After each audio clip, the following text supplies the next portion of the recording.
Welcome to the Standings, a sports show where we review the sports standings except we're sitting. We're very excited. We have a new desk, as you can see, and we haven't been here in a while, but we're excited to finally bring you a show. We're going to move into some college football. And Ella, how you doing today? I'm doing great, Dan. How are you? I'm doing pretty good. Let's move into college football, but first, let's hear from Lexi about everything that happened on Saturday, just so we know what we're looking at. The Buckeyes pulled away 38-14 at home in Columbus. Julian Sand threw for 316 yards and 4 touchdowns. Receivers Jeremiah Smith and Cornell Tate each extended 100 yards receiving. After a tight first half, Ohio State dominated the second half, while Penn State were held scoreless after halftime. Penn State fell 3-5 and 0-5 in the Big Ten, while Ohio State improved to 8-0 while being 5-0 in the Big Ten. Ohio State showed why they're the clear leaders in the conference. When the opponents hung in early, they flipped the switch in the second half. Penn State had moments, but they couldn't keep pace when the Buckeyes turned up the intensity. All right, welcome to our first segment, Fact or Foul. Let's talk about these college football teams and ask ourselves, is the statement that I'm going to say true or false? Let's move to our first one here. Notre Dame, will they be a top 5 team at the end of the season? What do you think? Well, Dan, you know me, big Notre Dame fan. I think this is a true statement. They made it into the playoff championship last year. I think they are real contenders to make it back this year. People are unhappy with their performance this weekend. Unnecessary penalties, missed field goals, and giving up yards. But I think any win is a good win in college football, and I definitely see them going to the championship this year. And Jeremiah Love is one of the most incredible players in college football this season, and he is such an asset to this team. Yeah, a little bit of a shaky game against Boston College, but the one thing Notre Dame had to look at was Jeremiah Love. He really has been picking up some steam. A big game against USC. Now he has that big game against Boston College. If you can have some momentum headed into the playoffs, this will look really good for them. Some of their matchups coming up: Navy, Pittsburgh, Syracuse, Stanford. Easy rest of the season, and easily should win all 4 of those games, get into the playoffs. When I look at this, how they move into the top 5 is based off of these SEC teams beating up on each other. Bama's going to have to play Oklahoma. Texas A&M is going to have to go and play a bunch of teams. And Georgia is going to have to play Georgia Tech. They also have to play Texas.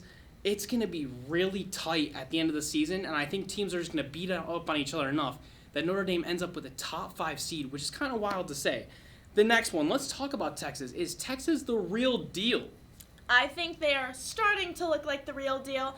I'm not quite sure yet, but Arch Manning shined in this last game with other players like Ryan Wingo, CJ Baxter. Everyone played a part in this victory. I think the game was close. 34-31 is not a score you want to see in a college football game, especially when you're looking to get to the top. But I think that the Longhorns are really showing what they're all about now in the season. Yeah, I think the fact that Vandy almost got back into that game is really telling for the Texas defense. And yeah, Arch Manning did look great at times in that game, but it really looked like Vandy could have won this game and should have won this game. For me, Texas losing to Florida earlier in the season is the real deal breaker for them if they make playoffs or not. And when you play a game like this against Vandy, it doesn't really validate you that much because Vandy's already been on a Cinderella story, and you still have to play A&M and Georgia, which are both top 5 teams. That just doesn't look good for you headed towards the end of the season. If you do win out, though, you're in the playoffs for sure. Let's move to our next one. Let's talk about Georgia. Georgia, did they show signs of decline even in their win? I don't think they did. I think this is a false statement. I don't necessarily think they are declining whatsoever. I think other teams are just really analyzing Georgia, seeing what they do well, and trying to do even better what they do well. They're trying to stop the offense. Their offense is trying to stop the defense. It's really just other teams trying to beat Georgia. I think they are showing no signs of decline just yet. Yeah, I have to agree with you. I think this is a classic Georgia and Florida matchup in the SEC. It's going to be tight games. We see Arkansas contending with just about everybody in the SEC, and they literally fall at the bottom of that conference. Gunnar Stockton looked good at times, but I think he's just been the inconsistent part of this Georgia team that they need to get over that hump. If he can play great, if he can heat up before playoffs, that'd be awesome. But they do have Texas coming up, so this will be the telling game for both teams, and it will set them up. Are they going to be in the playoffs? Most likely, they're Georgia, but we'll have to see. Moving on to our last one, that being Utah. Did they have the most impressive win of the week in your eyes? I think this is a true statement. This game was super impressive because of Cincinnati's domination this season. Utah had a good record, but not as good as Utah's, and then winning 45-14 against Cincinnati is such an impressive win. Because of Cincinnati's record, I think the score gap that Utah won with is definitely one of the most impressive things I've seen this far. Yeah, so I think they scored a lot of points, and that was super impressive, but no, I don't think it was the most impressive win of the week, because you were favored by 10.5 going in, and if you're Utah, you have to do a lot to get into the playoffs. You lie in the Pac-12, which is a very competitive conference, and probably isn't going to get much playoff spots, even if they don't even get one.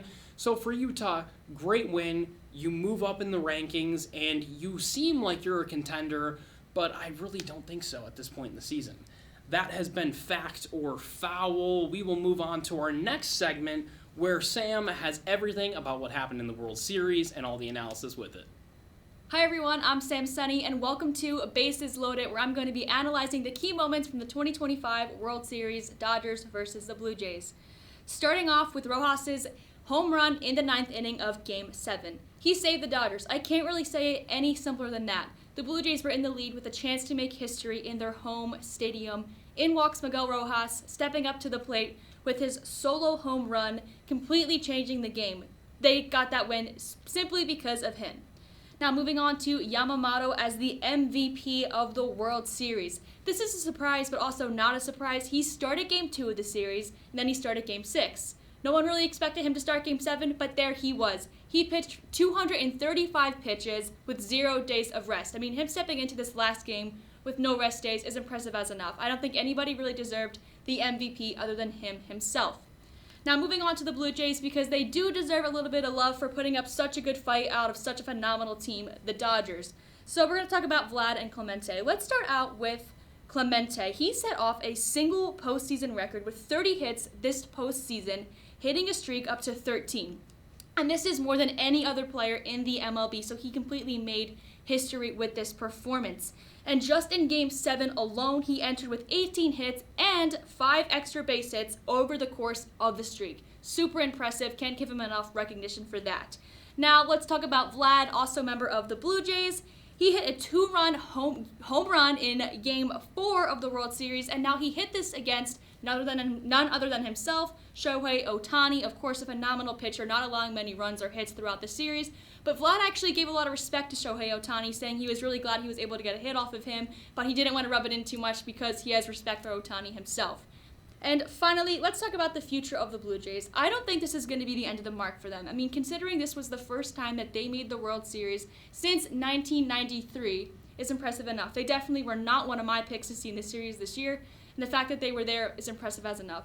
Especially because they made it to Game 7, winning a lot of games over the Dodgers. I think we're going to see them again next year and maybe possibly taking a victory.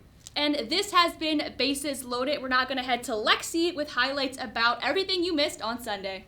Week 10 of the 2025 NFL season is quickly approaching, and here's everything you should look out for coming this Sunday. The Colts will debut their newly acquired corner, Sauce Gardner, after a massive trade that says they're ready to contend and they need him against Atlanta, who's fighting to stay afloat.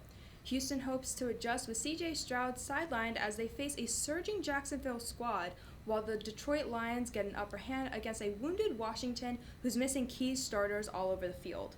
Meanwhile, both the Bills and the Dolphins battle for a win in an AFC East showdown, and Seattle looks to take advantage of a banged-up Cardinals roster.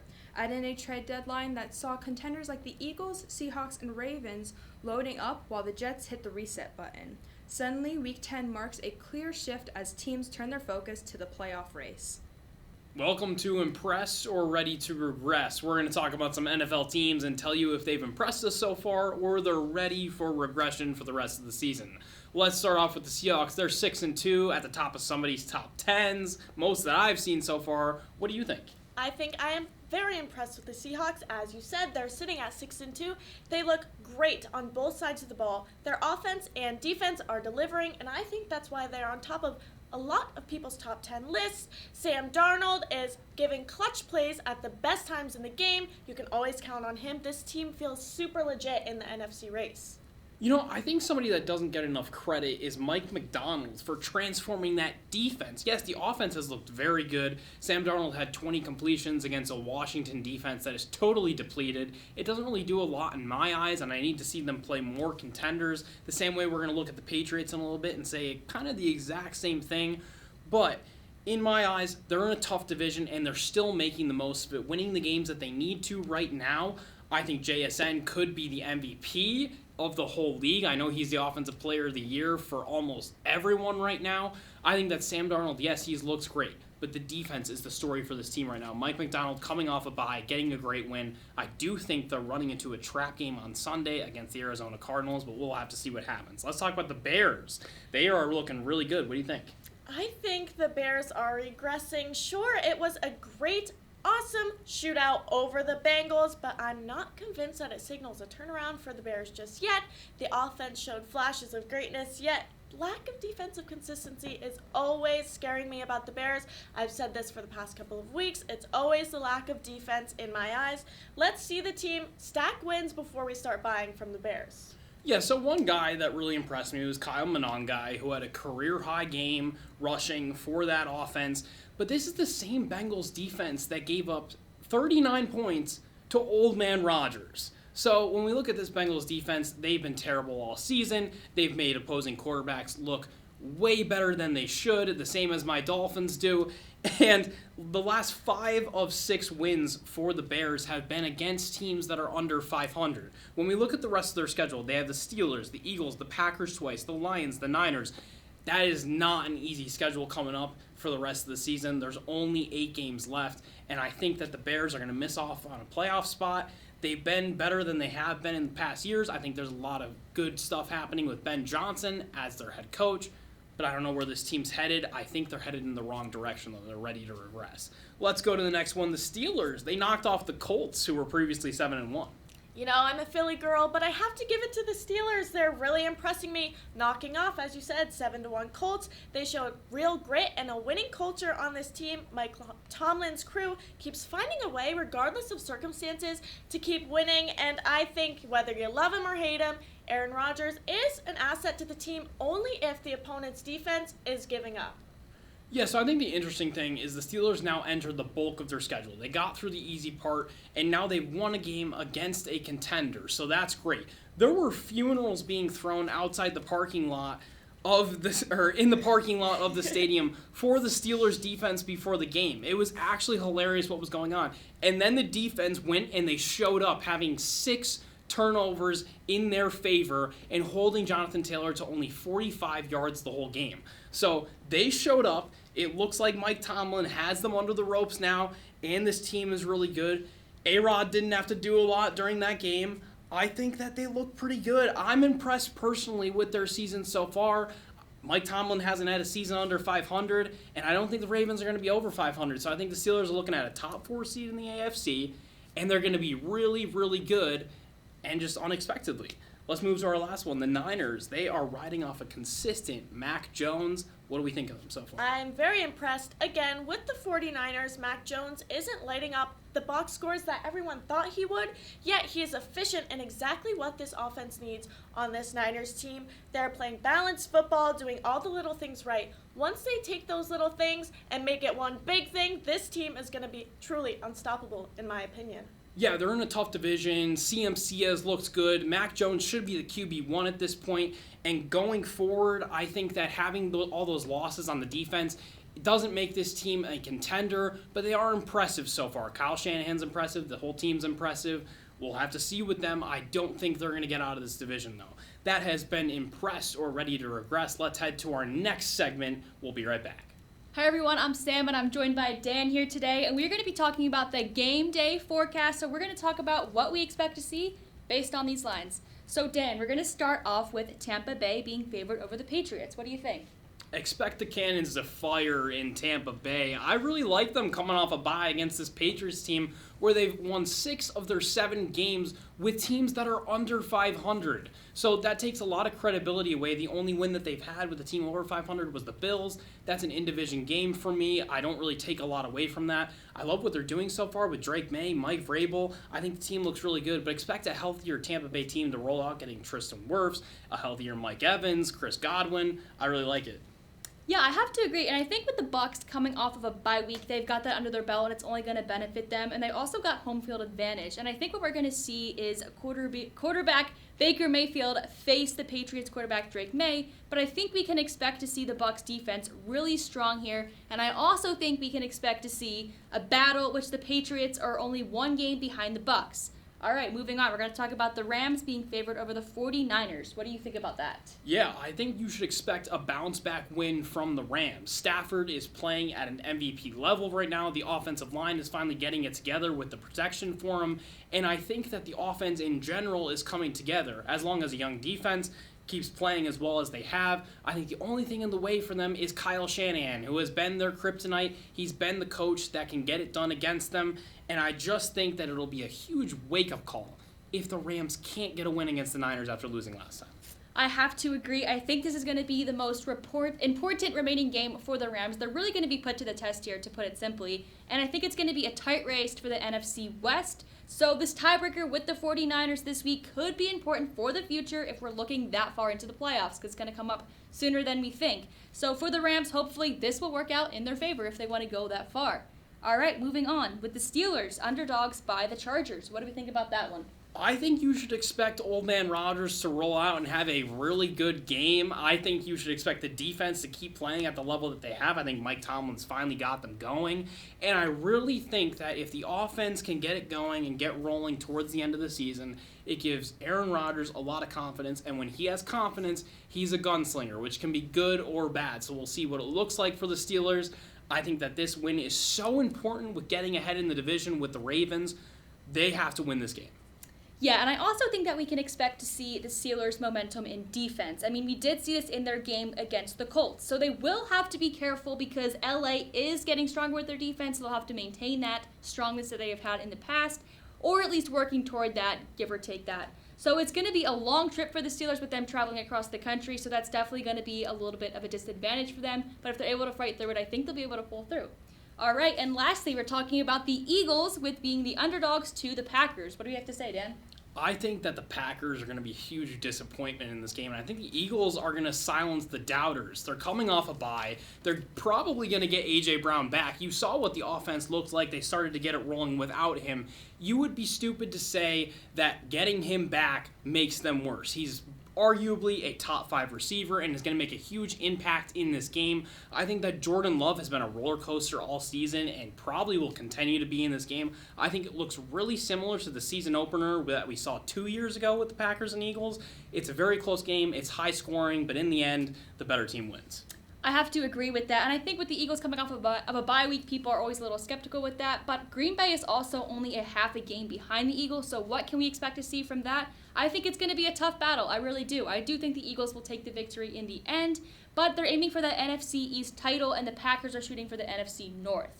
So the last time these teams went head-to-head, the Eagles had the victory, and I will not be surprised if we end up seeing that again. All right, and that has been a Game Day Forecast. Next, we're going to talk to Ella and Nev with some hot streaks in basketball. Welcome to Hot or Not. My name's Ella, joined here by Nevia. We're going to be looking at some NBA teams who came out of the gates really strong. Is their flame going to heat up for the rest of the season, or are they going to die down and cool off? Let's look at the Bulls for first. What are you thinking, Nevia? The Bulls look very good right now. Really good. The defense is tight, and they're holding teams to low scores. They're building up, but let's see if they can keep up once the teams that they play gets tougher. I'm going to agree with you. I think they're hot, sitting at 5-1. Their chemistry looks revived. Their stars are clicking early. The ball's movement has been fluid, and I think they're catching fire at the perfect time. Like you said, we have to see them compete against some more challenging teams, but so far I think they're really hot. Next up, a Philly team, the 76ers. What are you thinking? I'm definitely going to say hot. Maxi speeds add life to every possession. The defense looks sharper, and the consistency in the team feels stronger. They're clicking on both ends on offense and defense. I'm excited to see what's next. How about you? I completely agree. The Sixers are hot. We know. I'm a Philly girl. They are also 5-1. Tyrese Maxey is looking awesome. He's taken that next step to build and be stronger. This season, the team looks very cohesive under Nick Nurse. This is a legitimate hot streak, and I think they're going to keep their power. Next up, we're looking at the Spurs. I'm going to have to go with not. The team's got energy, I can't lie, but the turnovers still haunt them. Let's be honest, they're just hitting a wall, but the start is promising. I'm going to totally agree with you. They are a not for me. Yes, they're 5-1, just like the other teams, but a lot of those wins came from teams that are young and aren't very developed just yet.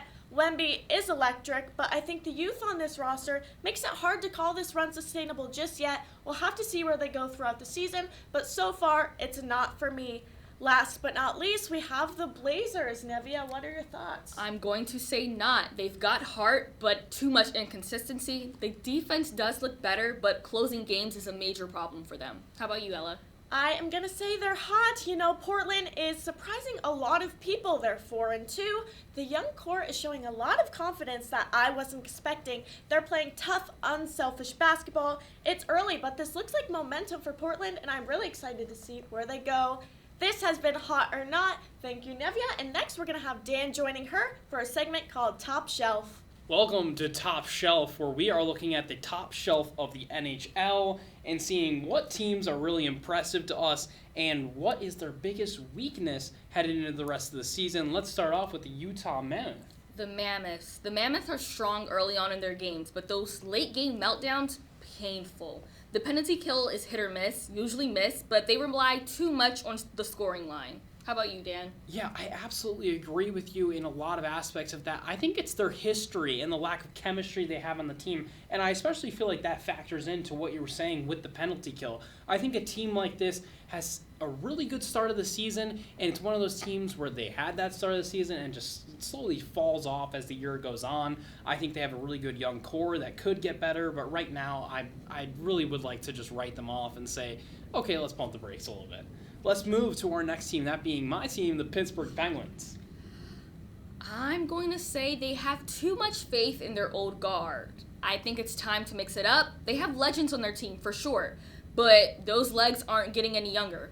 How about you? Yeah, I think that having Crosby, Malkin, and Letang for another season might be a mistake. I don't think having Crosby and Malkin is a mistake right now, though. They are really looking good, and it's not just because of Crosby and Malkin. It's those young legs that are on the ice, too. They've had some really good recruits come out, and finally getting on the ice, I think it's great for the future of the organization.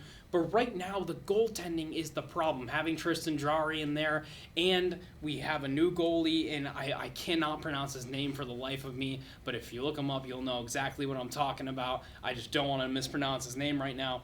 But we have good goaltending for him, but we don't have depth at goaltender, and I think that really impacts the rest of the year. I think that they're not going to look as good as they seem right now, but I do like a good start of the season. I think it could look good going forward, so let's keep it going.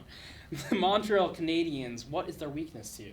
Well, they're young, they're fast, and they're fearless, but they're not always finishing the game strong. Their defense give up, and an odd man rushing like it's a part of the plan. Not really enjoying it. Yeah, they're really outscoring teams in that first and second period to kind of make it really hard for the team to get back into the game. And I think that's a big part of it, is when you have young skates like that, you might get into a start of the season that looks really good for your team. But when it goes on and on, your lack of experience and lack of chemistry really will catch up to you as we head towards the playoffs. I think that the Canadiens look really good right now, but their lack of depth is really going to hurt them, and I don't think the young skates can look good forever. Let's move to our last one, that being the Anaheim Ducks. What do we think? I think that the Ducks play with major effort, but the penalties are adding up. The offense runs hot on one night, cold on the next night. You really never know. The talent is there, but the control isn't. Yeah, they are one of the worst penalty kill and power play teams, and yet they are still one of the teams that are at the top of the league. That's unbelievable to me, because when you're making mistakes like that, where you are such a bad team, even when you have a man advantage, I don't think that's sustainable at all. I think they could get it together and be still on the top of the league. I think this is the team I'm most optimistic about. But right now, in general, they are one of the lowest scoring teams in the league. So when you're bad offensively, it's not going to matter how good your defense is or how good your penalty kill is. You're going to have to get it going somehow on that offensive side, and I think the Ducks might be able to do it. That has been Top Shelf, where we took a look at the top teams in the NHL, and this has been the standings. Tune in next week for a new show.